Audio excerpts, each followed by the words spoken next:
All right. Welcome into this edition of the Milwaukee Bucks on Tap podcast.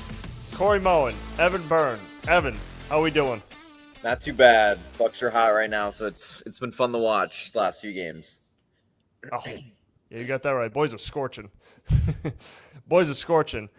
Winners of six straight, and I think the last time we had the pod, the team was struggling a little bit, kind of, little bit of some ups and downs, but with Giannis getting back, obviously, and Damian Lillard, it's been it's been good, and I think it's been mostly because of the fact that they've had like some contributions of guys outside of Giannis and Dame. It's been, Pat Connaughton's had a few good games, and AJ Green's had some hot shooting games. Torian Prince has contributed. Brook Lopez is kind of getting back to form. So, right now Milwaukee sits at 10-9 and in the 6th seed.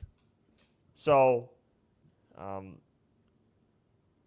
we'll just kind of get right into these games. Milwaukee played Tuesday night, I believe. Yep. The Miami Heat. They were able to sneak away with the win. Kind of forgot the final score with that one. It was 106 to 103. Literally came down to the last possession. That's right. So as I was watching this game, Milwaukee jumped out to a big lead. Of course, this being Doc Rivers, blew it and I would say they blew it at the end of the third, where Miami started to get hot. They started to clamp down defensively, and Milwaukee just kind of had to hang on for the win. So what did you see in Milwaukee's performance against Miami? Like how you said it was literally being up 22 points in the third quarter to being up 2 to 4 points in the third quarter as well in the last 8 minutes or so. So yeah, it was definitely an up and down game, which was a little frustrating. But I would say prior to that, I felt comfortable with how they were playing, especially going into the third right before they kind of gave it up a little bit. That first half they were doing well, 2 30-point quarters, but yeah, that third quarter third and fourth quarter they really dropped off. But no, kind of like how you're saying earlier with the contributions, that was something that I wanted to mention. Earlier on in the season, I was kind of bashing on Brook Lopez for his lack of shooting, and I feel like he heard something about that because he's been on fire. Not a Brook hater, but it's always frustrating to kind of just see a lot of shots being taken and not a lot of shots going in. But no, he's definitely been a huge contributor outside of Giannis and Lillard. As of recently, kind of with their win streak going, he's had a 29-point game. He's had a few games with 2 to 3 blocks, but scoring definitely a lot more than he was at the beginning of the season. And I would say the other biggest contribution, like you were saying, is their bench. At the start of the season, especially in their losing streak, their 6-game losing streak, it was primarily just the starter scoring, primarily just Giannis and Lillard scoring. No one else really doing anything, but with the emergence of Bobby Portis now, I felt a little more comfortable with him. Delon Wright had a couple games defensively with a couple steals. Ryan Rounds, again, earlier on with their 5-steal games. Obviously, he hasn't been too hot, but the biggest one I feel like is Gary Trent. He didn't do too well this game, only 1 of 9, but I felt like as of recently in their win streak, he's been contributing a lot more, more than he was at the beginning of the season, kind of consistently shooting 1 for 9. I feel like he's feeling a little more with himself with the 3-point shot in the game against the Hornets and one of the games prior to that in the beginning of their win streak. But their bench, I feel like, has definitely been the X factor in their win streak. It's not primarily being Giannis the entire time. Giannis didn't play this game as well. He was out. Lillard had a 37-point game. Not a lot of big contributors outside of him, but a lot of guys and 10 to kind of 13 points around there. But yeah, no, just a nail biter, I guess, down to the last second. That Tyler Hero shot where you're down 1 with 5 seconds and you do a pull-up three-pointer kind of 4 feet behind the three-point line. think kind of helped us out a little bit. But yeah, no, that was a very nerve-wracking game that should not have been that close at all. And again, and Dame said after that game that, I just knew that they were going to come out with a different strategy on me in the second half, which is what they did. If you guys noticed, they doubled him a lot. They hedged on a lot of the screens. They ran 2 guys on him. So the Heat were basically saying, okay, Lillard's killing us in this game, so like we have to do something else to make sure that he's not going to be the only guy. Like, make other people beat him. And I think Milwaukee was just able to do enough in that particular game just to be able to win. Because, and again, credit to Lillard, because he made the plays necessary for this team to win, especially in the end there. Made some clutch shots. Torian Prince as well. AJ Green. I mean, everybody contributed. And and again, Jimmy Butler got rolling too. He had 23. So, everybody made some solid contributions, and were able to do enough to hold off Miami, because, again, Miami's been the team that's given Milwaukee problems in recent years. So it was just good to be able to go out and, pull off a win in a tough environment as well. Yeah, especially without Giannis, I feel like was a big X factor as well to kind of winning this game. You can do it without him. Obviously, it took a Lillard 37-point game, but it wasn't him scoring 50 plus. There were still contributions everywhere else. Another thing I feel like is kind of emerging, their 3-point percentage, I feel like has been a lot better. They're still shooting a lot, but they're still making like 40 to 45. This one they shot, if you round up, 48%. I feel a lot more confident with some of the 3-point shooters. Again, when you get Gary Trent Jr. in the beginning of the season, he's not making a lot. AJ Green can have days where he's 4 for 7 or he is 2 for 8. He's kind of in and out, but he gets the shots that he wants. So when these guys are knocking him down, you can clearly see an increase in their score because they're not making 9 of their 38 shots. They're making 20 of their 42. So I feel a lot more confident with their 3-point shooting. A lot of it used to just be stop shooting once you've missed 10 in a row. But this one I feel a lot better with their shooting overall. And again, Lillard shooting 8 of 13 from the 3-point line. It's always a good sighting to see. 100% from the free throw line for him too. But yeah, just an overall really good closeout game. It was an NBA Cup game, and this kind of solidified their 3-0 status right now. So they're first in their division or their group play, I think it's called, with them. So that's always good to see. Again, it's one of those things where Bucks didn't start off the season hot, but they were able to find ways to win the Cup game. So kind of hoping that they can bounce back from last year and kind of continue on potentially winning that one. That'd always be fun to see. But yeah, overall, really good game. Good basketball game if you're a basketball fan. It just sucks to say that a 22-point lead can be gone in half a quarter. Usually when you're up 22 10 years ago, you had won that game no matter what. So yeah, the new era of basketball is definitely interesting to see, but yeah, can't really say too much more outside of just a good nail biter win. Yeah, and this is like the second year in a row that the NBA Cup game has really kind of saved Milwaukee's season, so to speak, because obviously before the cup game started, they they had struggled kind of early on, struggled to find their footing a little bit, and then once they played the cup games a little bit, they were able to kind of go on a 6-game win streak. So this has really been the second time in obviously the second straight season since the cup game has gone on where it's been like, wow, this has been kind of a difference maker. It's been kind of a game changer, and Milwaukee is putting itself in a good spot to hopefully make it all the way and win, get some extra money, all this other stuff. So obviously you got a game against Detroit on Tuesday. So, in Detroit, so you just got to get ready for that. But, good win for Milwaukee. All right, moving on. Milwaukee played yesterday against the lowly Washington Wizards. it was a good win. It was frustrating at the same time, Yep. especially with all the fouls near the end, whereas they had the game in hand, but they just did not. They weren't able to like pull it off. Or not pull it off, but they weren't able to. Just They end the game. they made it interesting. They made Yes. it interesting. Giannis, 40-point triple double, I believe it was. Yep, 40-point Yeah, his triple first one double ever. First 40-point triple double ever. in NBA history. For him. Oh, for him. I was like, all right, it's kind of a weird stat that they threw in there. Yeah, I mean, like I said, Giannis got a few days off and he came back and was just dominant. Nobody could guard him. So, what do you take away from Milwaukee's win against Washington? Yeah, it was just kind of odd to see the game be so close for so long.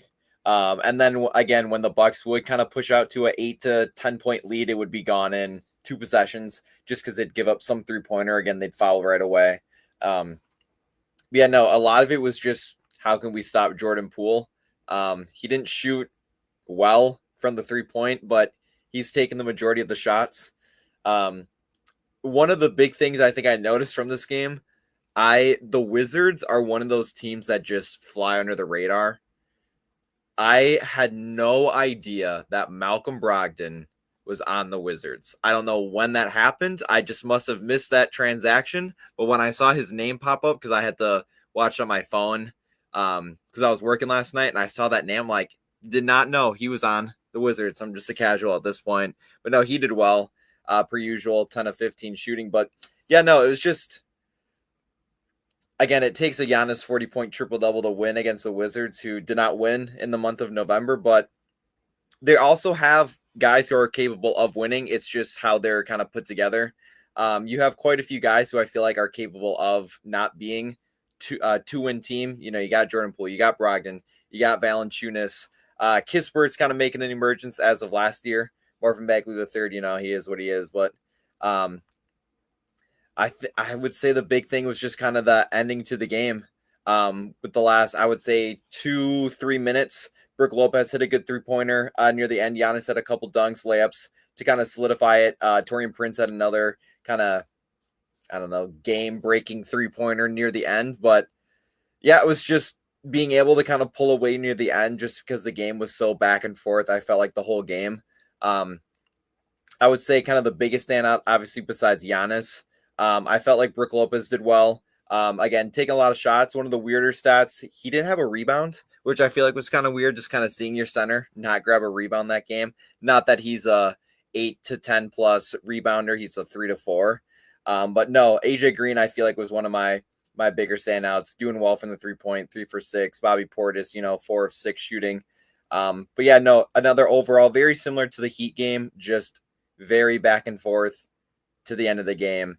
And it just kind of went in the Bucks' favor, ending a huge dominant win streak, kind of adding that next game to 6, kind of keep that win streak going, winning 8 of their last 9.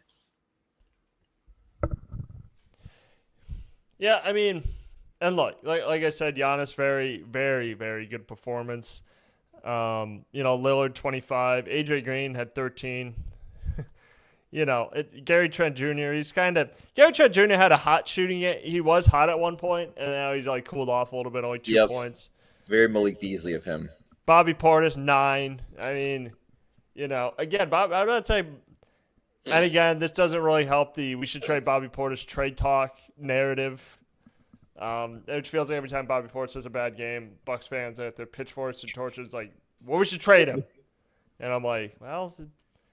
Let's see. Connaughton didn't play, which was surprising. Because it feels like he's kind of waffling right now in between like playing and not playing. So that's kind of. I don't know how it feels like they're better when he doesn't play. I was gonna say I'm very favoring of him not playing. Like you would see him and Bobby go out at the same time and just whatever streak or lead that the Bucks had once they took out Giannis and Dame. And then they bring in Pat and Bobby, it would be eliminated in minutes. But when Pat played against the Heat, because Giannis was out, I was like, well, he had somewhat of a good game, which kind of earns him the extra minutes typically, but no, went right back to not playing that next game. So I feel like as much as Pat Connaughton has been great to the team, especially in the finals run, he just has not been good this year or last year. Kind of been bouncing around injuries. I know last year he was out, and I think 2 years ago kind of had that hand injury as well. But I'm very for Pat Connaughton not playing. I feel like the bench has been so much different now that he's not playing. But that could just be me. But I feel like a lot of people could say the same.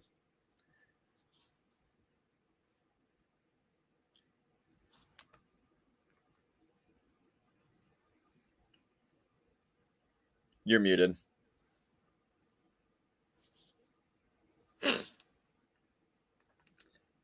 You're muted, Corey. Damn it! I knew that was gonna happen at one point. I always mute myself when you talk. So what was I saying? Yeah. So, Bobby and Pat, at one point or another, they're both gonna be trade candidates heading into the trade deadline. Mm-hmm. I just think Milwaukee needs to improve its bench, and unfortunately, like both those guys, like a wins in the regular season doesn't really mean jack right now. It's really how they play after Christmas is like a good litmus test for how your team is. So it's one of those things where, Pat not playing, waffling between playing and not playing is really not good for him. I just think that he's still a good player. I just think that Milwaukee just needs to improve somewhere eventually. And Bobby Portis, when the rumors get so hot where it's like, we should trade him,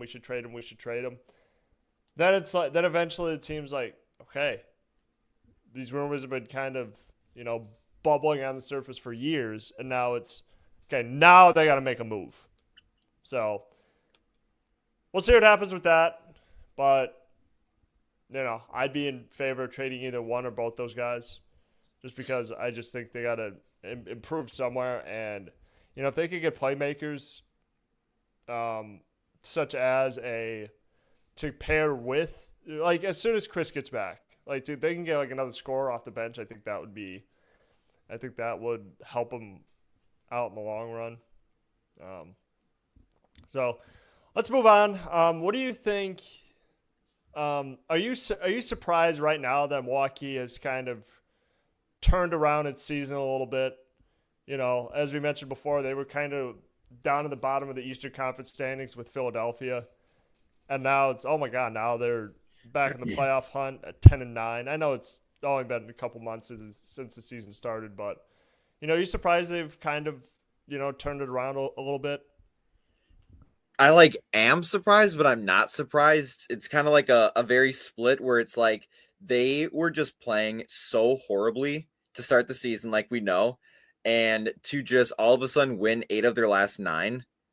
It just kind of throw, like, they're above 500 now. They were 1-6 or 1-7, I think, at one point, or 2-8, something like that, and they caught up to 500 and over 500 so fast. I don't know what clicked. I don't know if Doc Rivers was like, all right, let's get serious now, but something just changed where they just started playing how I figured that they should be playing. And I feel like all Bucks fans should. You got Damian Lillard, you got Giannis, you have Gary Trent Jr., you have Brook Lopez, you have all these guys who are capable of playing basketball, and like to watch them just not know what to do. And then all of a sudden they snap into place and they're like, oh yeah, I can do this. And they're on a win streak now. So I'm a little surprised at how fast the turnaround was.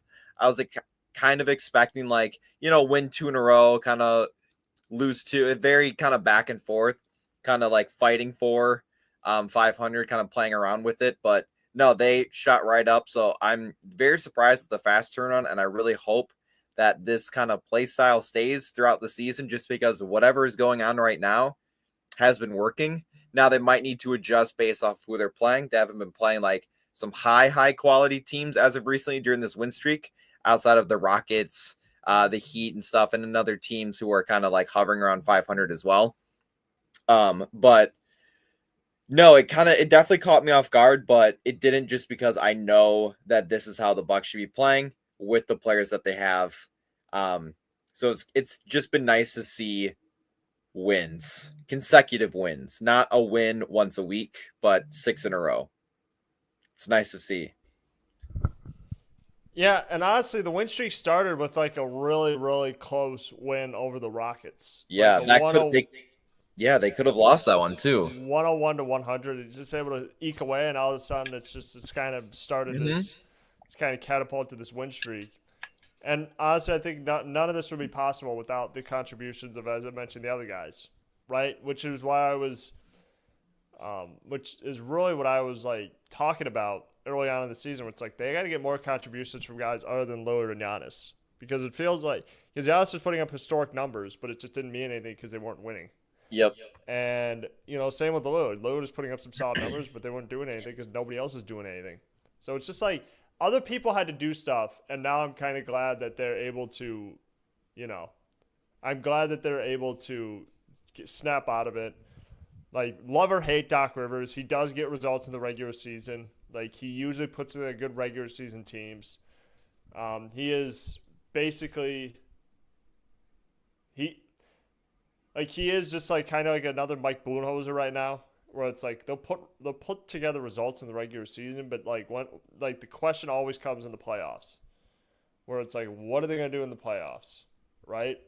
And that's what this is right now. Doc Rivers is gonna turn this team around, but now the question remains, like, are they gonna keep this momentum going, and can they get like a high seed in the playoffs? So that'd be my only questions. I wasn't that surprised at the fact that they turned it around so quick, but let's just see if they can keep it going. Yeah, I would say the big thing again, like you always mention, that post Christmas, into the new year, once we're kind of halfway through the season, is a really good test.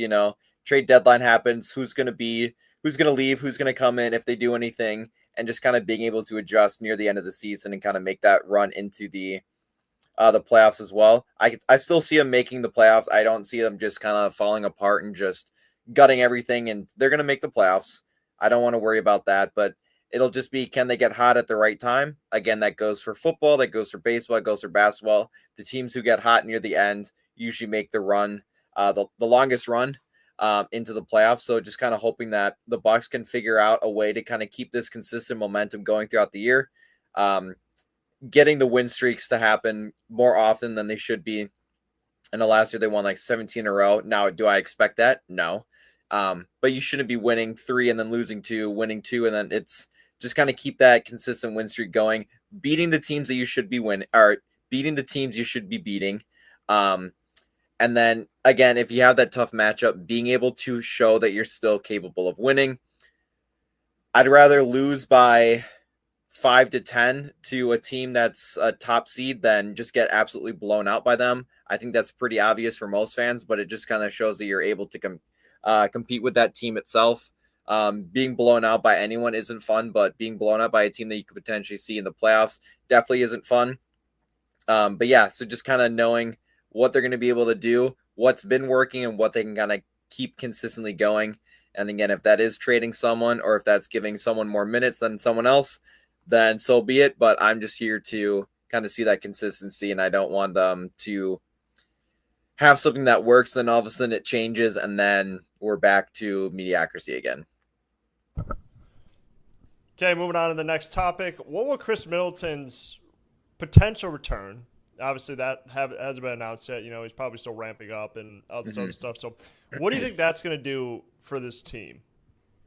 Yeah, so he's been cleared now. It's just kind of more on his personal choice when he wants to play. I'm hoping he plays within the next week or so. I think he'll start out on the bench. There's no way he'll just kind of start in that starting rotation right away. If he would, it would be lower minutes. But I just really hope he can bring that 10 to 15 points that I know he's capable of automatically getting with those hints of getting the 20 plus points. Khris Middleton, I feel like, is very underrated just because he's been injured so much. That I don't know if you saw the clip of Brandon Jennings going off on Gilbert Arenas on his podcast about Gilbert Arenas saying that D'Angelo Russell and Austin Reeves are at the same caliber as Khris Middleton. which I think is insane to say. That's an all-star and an NBA champion right there. But no, he's definitely going to bring that intensity back. He's going to play 100% when he can play 100%. He's one of those guys I feel like who is willing to do anything to win. Now that he's already won before in the last few years, I just feel like he's going to bring that energy back. He's a guy who can sneakily get a 25 to 30 point game. We saw him do it in the playoffs. We saw him they didn't win in the playoffs, but he damn near put that team on his back when both Lillard and Giannis were out. So he's capable of doing it, injury or not. So I just kind of hope that he's able to come back to that. Obviously, he's not going to be at 100% strength just with all his injuries that he's had. But I hope that he can bring back that intensity and be the Khris Middleton that we know, be that 3-point shooter, the fadeaways, being able to just consistently get that 10 to 15 points off the bench to start, and then hopefully he can kind of move back into that starting role, and then you get Taurean Prince off the bench. So you still get the points that you're getting in that starting rotation, but then get that from Taurean Prince coming off the bench eventually later in the season, or whenever he is in the running of starting over Taurean. Yeah, I mean, and again, I think what Bucks fans need to realize is like, obviously he's gonna be rusty once he comes back, right? It's not gonna be like he's not gonna look like Khris Middleton. Okay, it's gonna take him a few games before he like gets there, or he may never get there. Who knows? Because again, he's missed so much time. Okay, his minutes is probably gonna be limited by at least 15 minutes, I would say. Yep, I would agree. And again, who knows if this is even a ramping up period because he's been hurt the past couple of years. So it's maybe they might just hold him to like 20 to 25 minutes and never just ramping him up, just keeping him there just so he can stay healthy. At this point, I don't know what else they could do because I just don't think he can play like a normal workload anymore. He's just missed so much time. His body's unfortunately betrayed him. And I do think he's gonna come back. It doesn't sound like a serious injury, but it's just one of those things where it's like he'll just play and then some flares up and he just can't play anymore, or he's got to sit a few games. So it's just one of those things where it's frustrating because they gave him a big contract, and I'm not blaming him either. It's just everybody's body in the NBA just works differently, right? I know he's trying really hard to get back, but it's just one of those things where he's just not going to be like 2021 Khris Middleton. And I'll keep saying that. I think he'll be back to, playing 15 minutes. I still think he's going to do similar to what he did against the Pacers last year, where it's like I think he'll show flashes of like, oh my God, Khris Middleton's back. But then it's just I don't think it'll be consistent. No.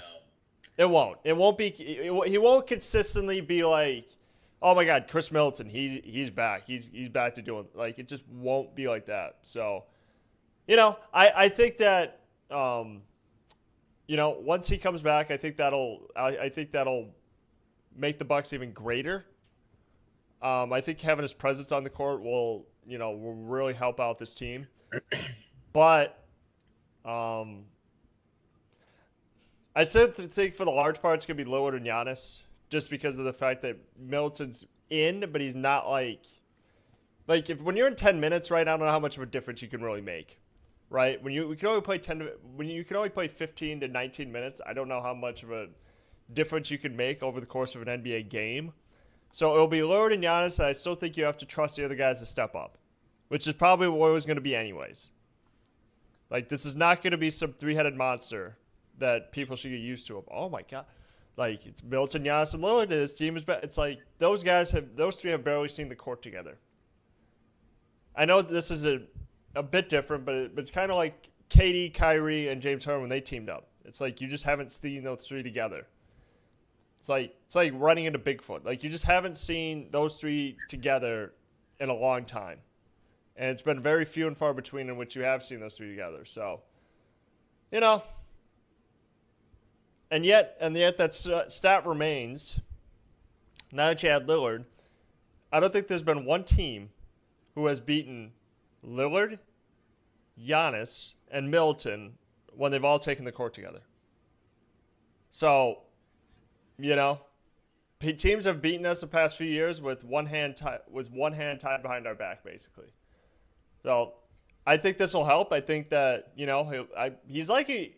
I feel he's likely to come back after the Cup season's over, but we'll have to see. I just haven't heard anything yet. I haven't heard any concrete details of Khris Middleton's coming back, but again, we'll have to see. I think they're being very cautious with him because it is just like another lower leg injury. Yeah, it's almost like, do you risk bringing him in with the Cup games and kind of taking that risk of kind of changing anything, or having something change in like a negative way, or just kind of make it more regular season based? I would definitely I'd rather have him kind of come back after the Cup. Kind of makes the most sense with that coming up in the next few weeks. Yeah, no, it's very unfortunate that we're probably not going to get the Khris Middleton that we all know and know well. But yeah, no, we'll get some flashes of him. But yeah, and he's not going to be an all-star again. There's not going to be some huge show-out games, and there might be, but I think what the Khris Middleton we know from the last few years is definitely dwindling. But no, he'll still be the Khris Middleton we know of, as much as he can be. He's going to put on a show for everyone. He's going to put in 100% effort. Knowing Khris Middleton, if he really wanted to, he would have came back already, but he's, again, kind of making sure that he's ready enough to go. And again, that's more of a risk management for him long-term outside of basketball as well. Never want to push anything that's not there or not 100% there yet. Yeah, no, it'll be nice to kind of see him back, though. Just kind of knowing that he hasn't been here since the playoffs. We're 2 months into the season.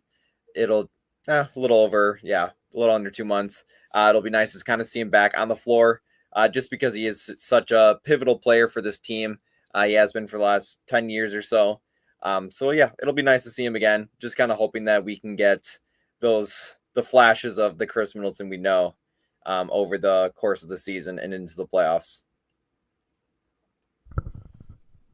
All right, moving on. What do you think has been the biggest catalyst for Milwaukee's 6-game win streak? Ooh, that is a good one. I'm not going to say Giannis. Biggest catalyst. I'm going to throw it at the bench. I think that's been their biggest. I was kind of looking back at all the box scores. Looking at that Rockets game, Pat did not play. Looking at the last Bulls game, Pat did not play. The only one who didn't play. So just kind of seeing that trend. Again, he was the only one who didn't play against the Pacers. I just think the bench is going to be their biggest factor going into the season, or continuing on into the season, I should say, based off of how well they've been clicking now that minutes have been changed. I do still want to see, I don't know if he's still hurt or if he's just not playing. I do want to see Ryan Rounds get another chance. I felt like he was one of those guys who I felt like was deserving of not a lot of minutes, but a decent amount. But yeah, no, I definitely think it's going to be the bench. Especially when Khris Middleton comes back, it'll be a little different, assuming he'll start on the bench, and then Taurean Prince will kind of make that transition into most likely your 6th or 7th man, going out with Bobby. But yeah, no, I'm gonna put it to the bench and just kind of say that they're gonna be the biggest going into the season, continuing into the season. Yeah, and even watching the game the other night, I was like, are my eyes deceiving me, or is Marjan getting minutes? Mm-hmm. Look at that! Look at that! He was probably just as shocked as you were. I know. I was like, wait, is that Marjan? Marjan's in the game? He went 1 for 1. He made his 3-pointer. You know what? I think think Doc Rivers rewarding him. He's like, you know what? This guy's playing hard in practice. It's like, we gotta, this might be his last.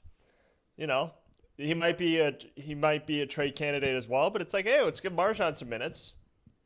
I was excited. And, like, as far as Ryan Rollins goes, I get it. People were like, oh, my God, Ryan Rollins is playing hard. Like, the thing is like, people love guys who, like, play hard and, like, blow up minutes. So it's just like, well, why doesn't Ryan Rollins play? And then Ryan Rollins plays in, like, a close game, and he gives up, like, a look, I watched him against the Celtics, okay? Peyton Pritchard was torching him. Yeah, he was. Peyton Pritchard was torching him. I'm sure Ryan Rollins has played hard and stuff like that, but like just because a guy plays hard and blowout minutes in which not everyone's given 100% effort, that doesn't mean they deserve minutes. Okay, there's a reason why he was like the 5th. There was a reason why he was like a fringe roster guy. Okay, some players just don't. Everybody has talent to play in the NBA. I'm not saying that, but compared to other players, like some players just look like scrubs out on the NBA floor. Everybody has talent. Like anybody who plays in the NBA is ridiculously talented, and they would probably kill me in any one-on-one game. However, that doesn't mean that everybody plays well once they check into an NBA game. Okay? And unfortunately, in Ryan Rollins' case, Peyton Pritchard was torching him. Okay? That's just a simple fact of it. Fringe roster guys, like, I get it, they're fan favorites, but there's a reason why they don't play. There's a reason why Thanasis does not see regular minutes. And by the way, he's on the team, isn't he? No. What? He's been sitting courtside at the game. So he's sitting courtside. Okay. See, that's the other part that confused me, where it's like, okay, so he's sitting courtside, but he's not actually. No. That's okay. He's on the other side of the court. Okay, that's okay. I figured he wasn't, but like that's also super confusing. Where it's like, we see Patrick Beverley was sitting courtside at one of the Bucks games. Yeah. And I was just like, all right, well, this is. What are you doing here, man? Well, it was a cup of coffee. I mean, it's not like it's not like Brandon Jennings being at the Bucks game, where it's like he was a first round draft pick, spent 4 seasons. He played here for like 2 weeks. No, I'm like, and I get it. Patrick Beverley, I'm sure he wants to get back in the NBA. It's not going to happen with the Bucks. I'm sure this is going to help his podcast subscribers if he just show. And I get it. Robin Lopez did the same thing. After he got traded, where it's like, I'm just going to show up courtside to a Bucks game. I understand that. And a Bobby jersey. But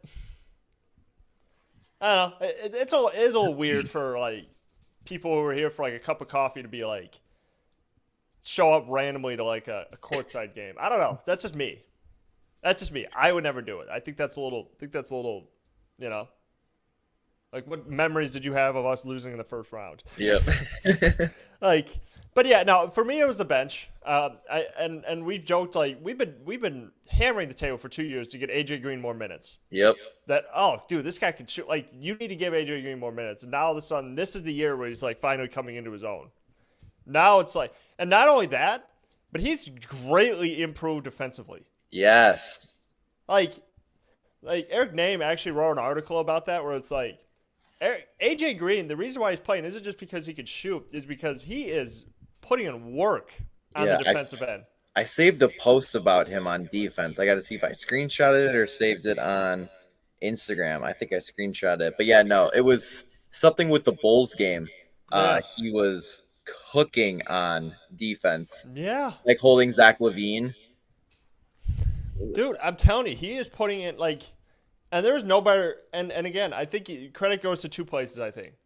One is Rondo, because if you guys don't know, Rajon Rondo has been like not an official assistant coach, but he's like a special, he's in an unpaid capacity. Yep.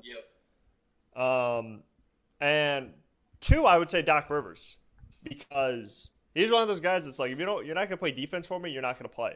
So I think those 2 guys deserve a lot of credit for AJ Green being a greatly improved defensive player this year. So, I mean, look, that's why he's played. That's why he's kind of taken Pat Connaughton's minutes. Everybody else, it's been, and I'm glad to see Ajax is finally getting some love too. Yes. Still a bit of a wild player, mm-hmm. but again, he was like, okay, this guy like changes shit for us. And I hope he continues to start, because I think he's done a really great job in the starting role. And again, me and my brother differ on that, because like I think he like dunked or something like that, and my brother goes, "Is that all he can do?" And I'm just like, "Dude, what else does he need to do? He can shoot a little bit. He's he's made a few threes now.